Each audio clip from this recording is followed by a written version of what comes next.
शलोम शलोम शलोम। प्रभु यीशु मसीह नासरी के नाम में बहुत ही खूबसूरत दिन, संसार का सबसे महत्वपूर्ण बहुमूल्य दिन, जिसे जाना जाता है गुड फ्राइडे के नाम से, शुभ शुक्रवार। वो क्यों जाना जाता है? और निश्चित बहुत से पहलू हैं उसमें, सच्चाई से भरे, और सब महत्वपूर्ण है।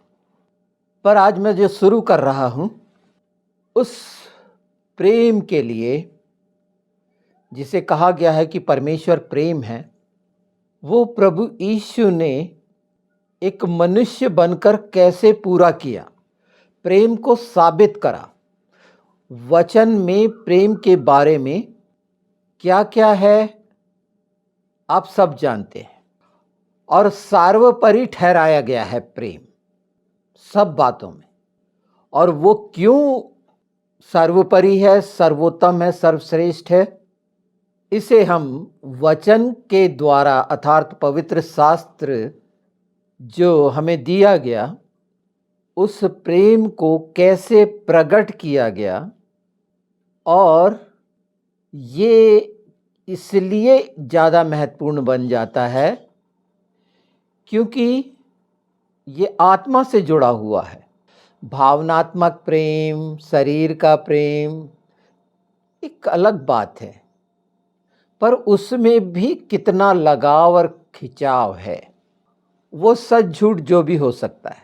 पर आत्मा की बात हो रही है, वचन आत्मा है और वो परमेश्वर है जिसकी समानता और स्वरूप में मनुष्य रचा गया, और उससे बचाने के लिए जो खत्म हुआ था वो प्रेम, उसे पुनः स्थापित किया गया। ये पूरी यात्रा जो क्रूस की है, प्रेम की है, हर बिंदु पर प्रभु यीशु के द्वारा जो बोला गया और करा गया, वो प्रेम का महान प्रदर्शन ना कोई कर सकता, ना हुआ, ना होगा। उसे इस नज़रिए से जानिए, प्रभु यीशु जानते थे, वो समय को जानते थे। 33 साल का जीवन वो जानते थे कि उन्हें बलिदान होना है।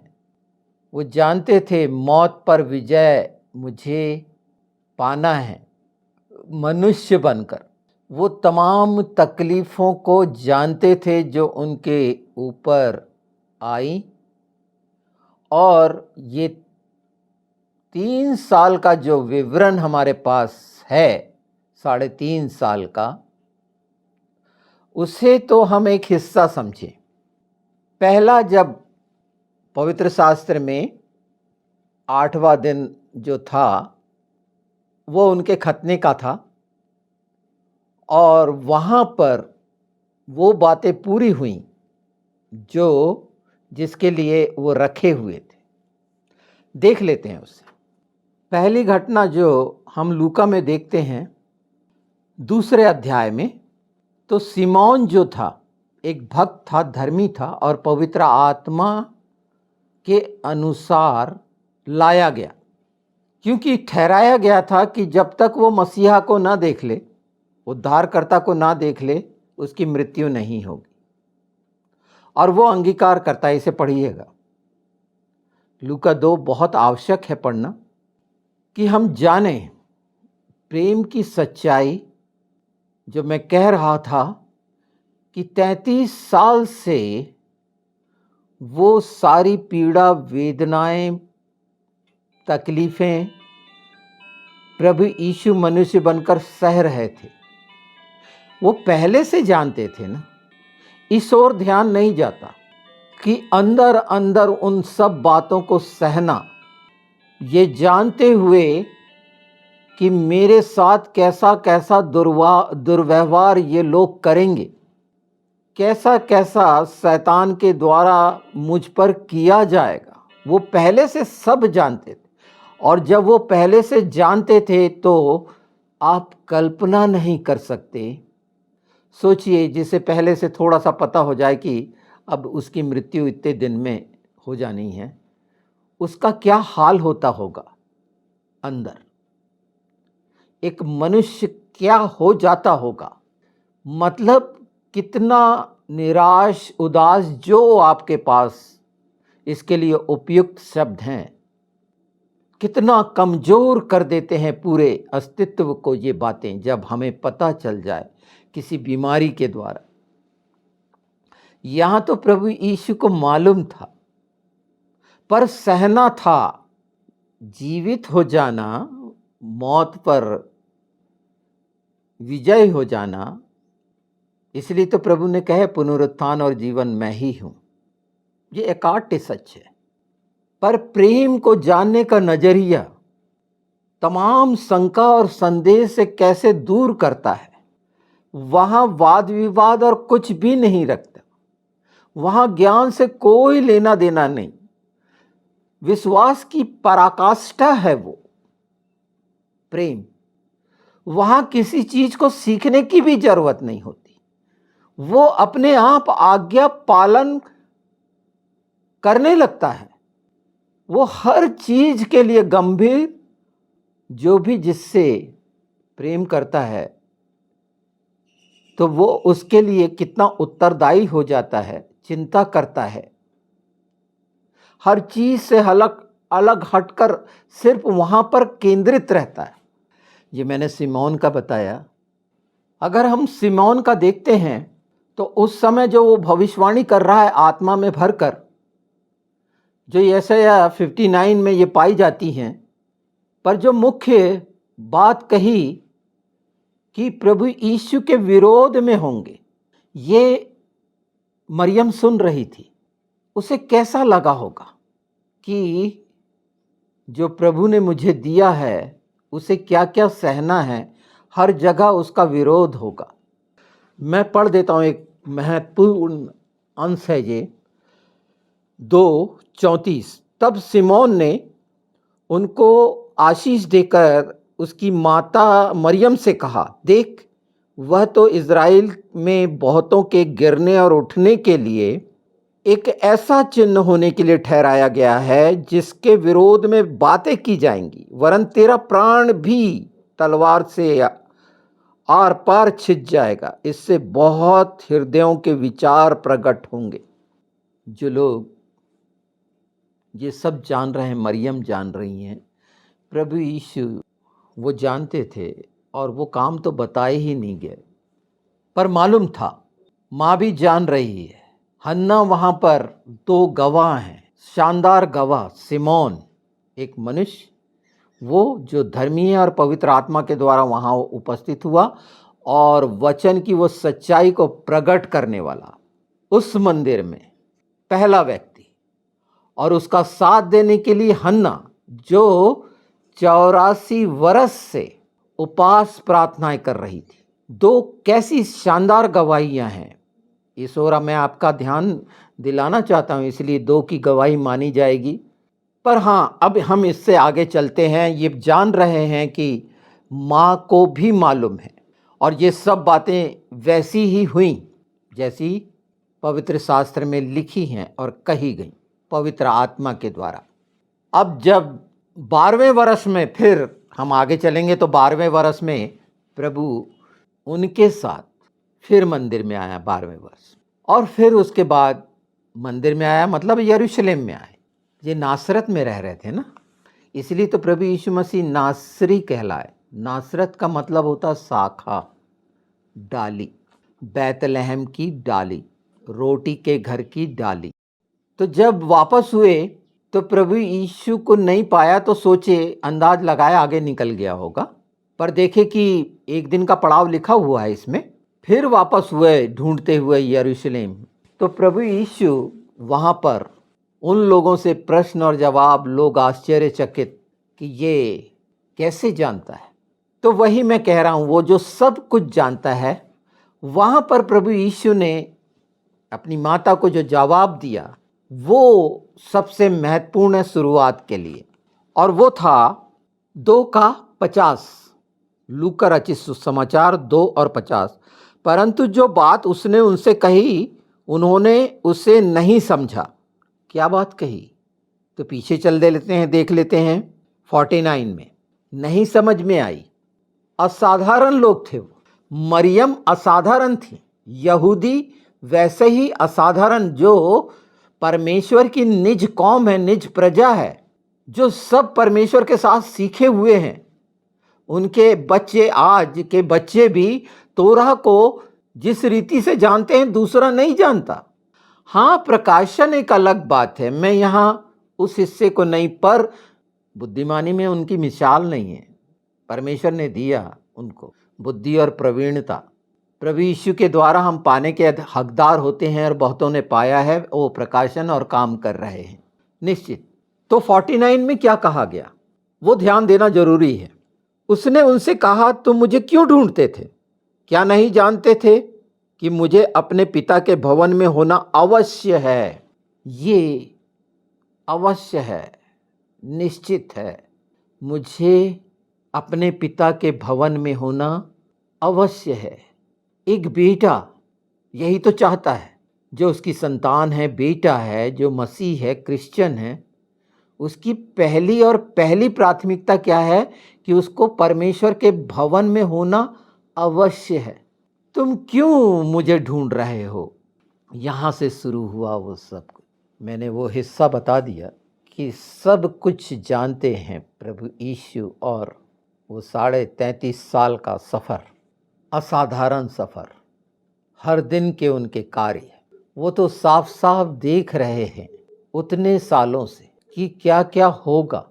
पर वो महान प्रेम जो प्रकट किया जाना था परमेश्वर का, जो कोई दूसरा नहीं कर सकता था, जो उसका वचन है, जो उसके साथ है, और पिता पुत्र पवित्र आत्मा, इसीलिए प्रकट करने के लिए इन बातों को प्रभु यीशु ने शरीर धारण किया। ये सब जानते हुए भी बाइबल साफ है कि वो आदि से ही हमारे लिए वध किया हुआ मेमना है, यानी पिता पुत्र पवित्र आत्मा का वो हिस्से को पहचानिए और उस पाप को देखिए, उस मृत्यु को देखिए जो मनुष्य के द्वारा आई, और उतने साल पिता पुत्र पवित्र आत्मा इन हिस्सों को कैसे सहते रहे। इस सब के बावजूद जिस घर में घटना होती है, मृत्यु होती है, कितना हृदय विदारक होता है। मैं आपको उस दृश्य को दिखा रहा हूं कि परमेश्वर ने जो सबसे ज्यादा बहुमूल्य प्रेम किया, अनमोल बनाया आदम को, और सारे अधिकार दिए, किस तरह शैतान के द्वारा गुमराह होकर, अनाज्ञाकारी होकर मृत्यु को ये पहले से जाना गया। कितने पहले से? करोड़ों साल बोल सकते हो, अरबों साल बोल सकते हो, क्योंकि बाइबल बहुत साफ है, उसका एक दिन 1000 वर्ष के बराबर है। ये समय का आकलन और भौगोलिक स्थिति, ये सब कुछ बदलती रहती हैं, इस पे बहुत सा काम हुआ है, पर वो पहले से जान रहे हैं पिता पुत्र पवित्र आत्मा ये होने वाली घटना को, और देख रहा है बाप अपने बेटे को, उसके मारे जाने, कुचले जाने, उसके साथ दुर्व्यवहार करने, सबको देख रहा है कि ये सारा कुछ ये लोग करेंगे। प्रभु यीशु क्या कर रहे हैं? अपनी सेवकाई जब उन्होंने शुरू की तो कैसे परीक्षा में शैतान को लथाड़ा और भगा दिया, कैसे कैसे वो गिराना चाहता था, जैसे पहले आदम को गिराया था, जो हमारा उद्धार करता, निर्दोष निष्कलंक वध किया हुआ मेमना है, आज सिंहासन पर विराजमान हमारा महायाजक है, जो हमारे तमाम दुखों को जानता है, तकलीफ़ों को जानता है, रोगों को जानता है, परेशानियों को जानता है, सारी चीज़ों की पहचान थी, वो हर चीज़ को पहचानता था। इस दिशा में नहीं बताया गया। इस हिस्से को छूना कितना मार्मिक है, उसके बाद भी हम जैसे पापियों के लिए वो करता रहा। हर जगह पर प्रेम का सर्वोत्तम प्रदर्शन, आज्ञाकारिता के साथ कितनी परीक्षाएं शास्त्री और फरीसियों के द्वारा वचन में नियम और विधियों को लेकर हर जगह वो ईमानदार आज्ञाकारी रहा और व्यवस्था को पूरा करना अपने मुंह से बोल दिया कि मैं व्यवस्था को पूरा करने आया हूं और कर दिया। पर जो जो असहनीय कष्ट इस सफर में शुरू होता है, पकड़ाए जाने से लेकर, कितना भयानक।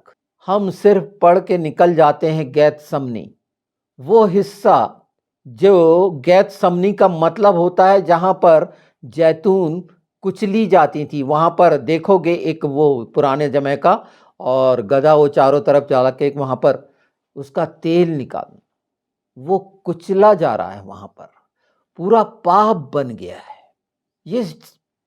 ये घटना उसी दिन पहले से उतने सालों से वो जान रहा है कि वो कुचला जाएगा, दबाया जाएगा, और वो सह रहा है।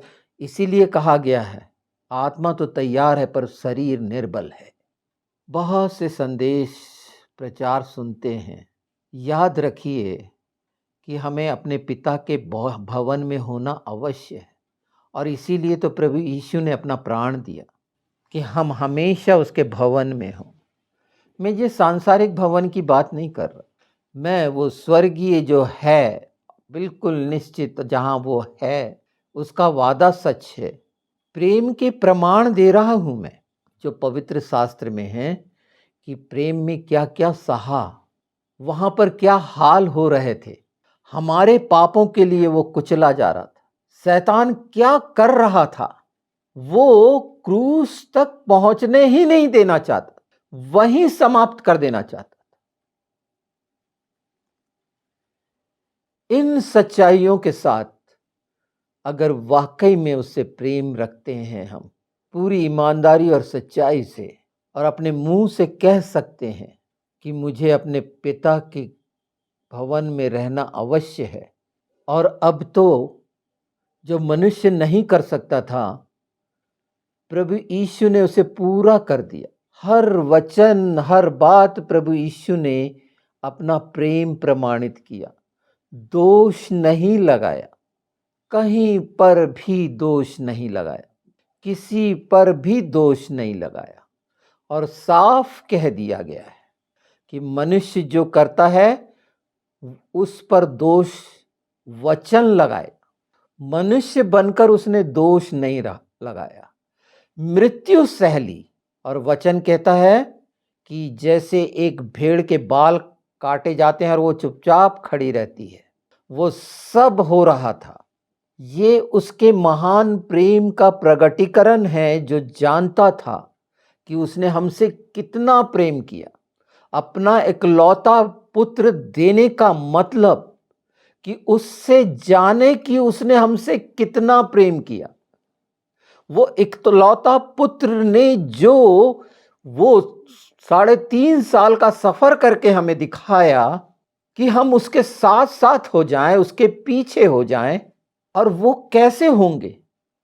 अगर उस प्रेम को जानेंगे। प्रेम के बिना हम उसके साथ साथ नहीं हो सकते, प्रेम के बिना उसके पीछे नहीं चल सकते, प्रेम के बिना उसके चेले नहीं हो सकते, प्रेम के बिना हम अपने प्राण देने वाले भी नहीं बन सकते।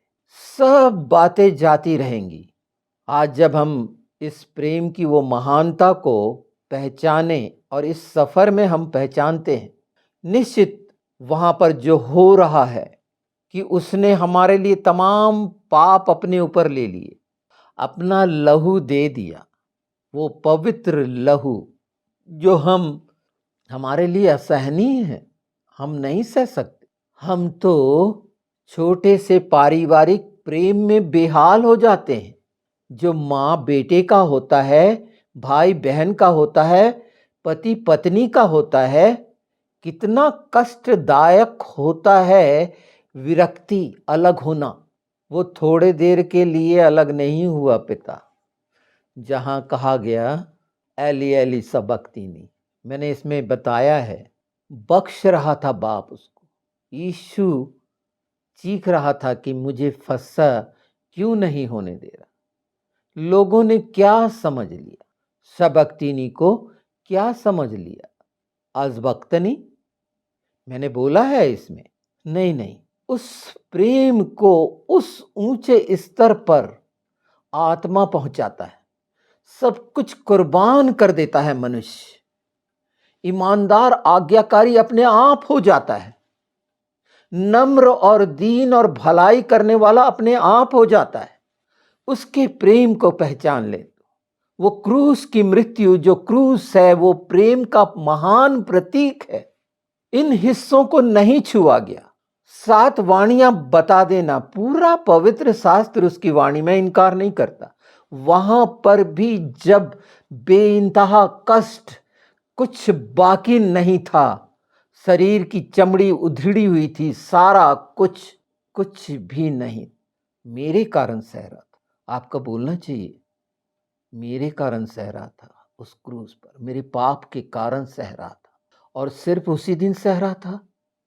नहीं, लगातार उतने सालों से, आज जो हम 6000 साल के करीब पहुंचते हैं और प्रभु यीशु के पूरे पूरे जो पुनरुत्थान के जो कंप्लीट होने वाले हैं 2032 और 33 में, 2000 साल, वो महान वर्ष 2000 साल का हो सकता है। हम में से बहुत कुछ हो उसमें, बहुत कुछ ना हो, पर इससे बड़ा प्रेम संसार में कोई भी नहीं।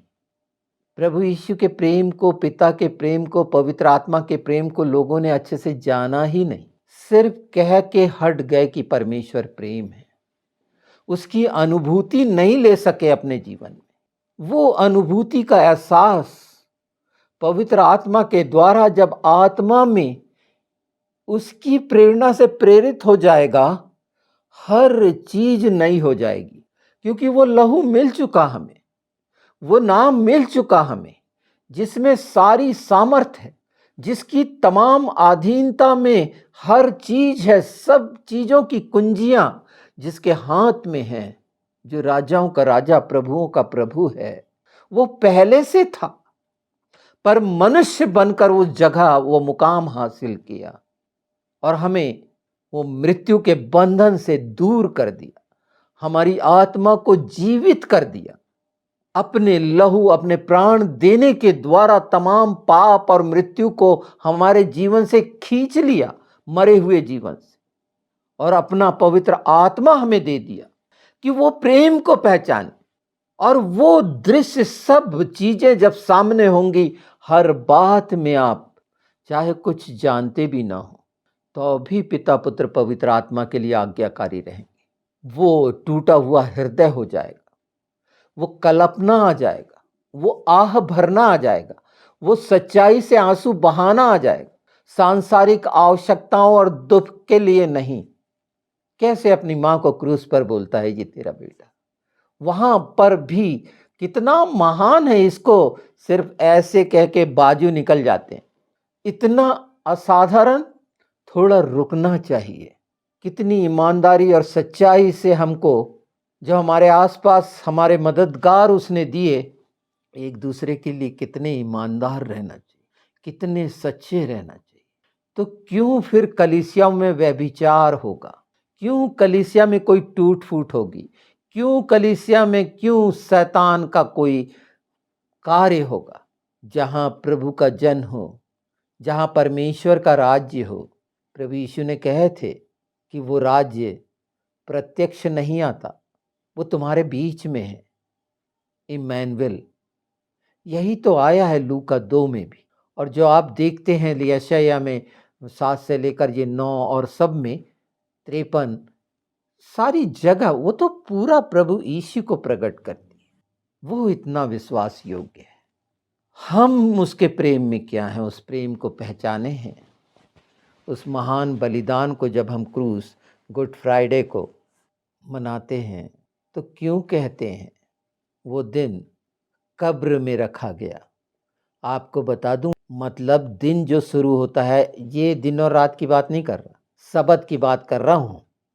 क्योंकि परमेश्वर के कैलेंडर के अनुसार सूरज डूबने के बाद दिन शुरू होता है। तो आपके वो जवाब भी यहाँ पर मिल जाएंगे कि 3 दिन और 3 रात कैसे था, अर्थात वो गुरुवार का दिन था और उस दिन फसह था। और बहुत जानकारी और शंका संदेह में है तो पीछे जाके कैलेंडर में जाके निकाल सकते हैं, 2000 साल पहले उस दिन को पहचान सकते हैं, क्योंकि उसी के द्वारा तो समय निश्चित हुआ। तमाम पहले से लिख दी गई क्या, उन बातों की समझ क्यों डाली गई प्रभु यीशु के पहले और प्रभु यीशु के बाद, इससे बड़ा उदाहरण क्या है। एक बार लोगों के लिए पहली नज़र का प्यार कितना महत्वपूर्ण होता है, होना भी चाहिए। बहुत से उदाहरण हैं पवित्र प्रेम के, पर निश्चित प्रेम निर्दोष होता है। कोई अपेक्षा, कोई कुछ नहीं रखता, कोई अपेक्षा नहीं रखता। खूब मूर्ख बनाओ चल जाएगा, पर इस बात को याद रखना, प्रत्येक वाणी के लिए बहुत सा बोला जा सकता है और सब बोलेंगे, और इसके पहले भी मैंने बोला है, पर मुख्य है दोष नहीं लगाना, क्योंकि ये नहीं जानते कि क्या करते हैं। तो आज हम जान रहे हैं कि हमें क्या करना चाहिए। तो मैं तो यही चाहूँगा, जो सबसे मुख्य बात कही थी प्रभु यीशु ने, वो मैं आप सबको कहता हूँ कि आप सबका कल्याण हो यीशु के नाम में। हम इसके दूसरे भाग को भी, उसके पुनरुत्थान दिवस को मैं सोचता हूँ, और पवित्र आत्मा की पुनरुत्थान और जीवन मैं ही हूँ, प्रभु यीशु ने कहा, उसे हम कैसे स्मरण करते हैं। इतनी सारी बातें प्रेम के लिए बताई जानी आवश्यक थी, पर यह एहसास दिलाना जरूरी था कि वो शुरू से कैसे सहता रहा हो, और जो प्रेम करता है वो सह लेता है, और वो हमारी सह रहा है क्योंकि वो हमसे प्रेम रखता है। उसे अपने जीवन में रख लो, अपने सिंहासन पर उसे बिठा लो, तो हर बात जिसके लिए चिंतित और परेशान होते हो, पवित्र आत्मा के द्वारा पूरी हो जाएगी।